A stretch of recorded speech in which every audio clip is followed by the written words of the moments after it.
Balawod Festival sa lungsod sa Bantayan gihimong mas espesyal sa pagbisita ni kanhi Congresswoman Cynthia Villar.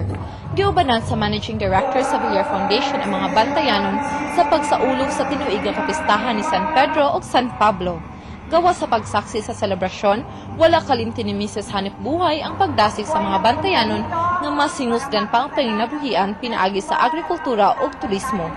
Gani iyang gidapit ang mga Subuanon nga moduol sa Las Piñas City aron pamatudan ang iyang gipasigarbong kauswagan sa dakbayan nga iyang gialagaran sud sa siyam ka tuig. Kung kayo ay magkakaroon ng pagkakataon, iniimbita ko po kayo sa bayan namin sa Las Piñas para makita nyo yung mga ginagawa namin doong kabuhayan na sa ganon, kung yun ay magustuhan nyo, ay magawa rin namin yon dito sa Bantayan, Cebu. Padayon karon si Cynthia Villar sa mga gisugdang advokasya sa pagtabang sa mga pamilyang Pilipino, pagtabang sa mga OFWs ug pagpatunhay sa kinaiyahan.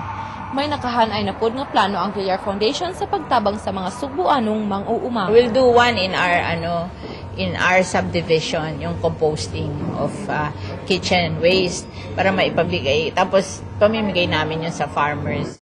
Tungod sa Villar Foundation o sa dugay ng panahon nga pagserbisyo sa dakbayan sa Las Piñas, gibutyag ni Cynthia Villar nga andam na siyang musod sa mas dakong hagit sa pag-alagad sa katawhan.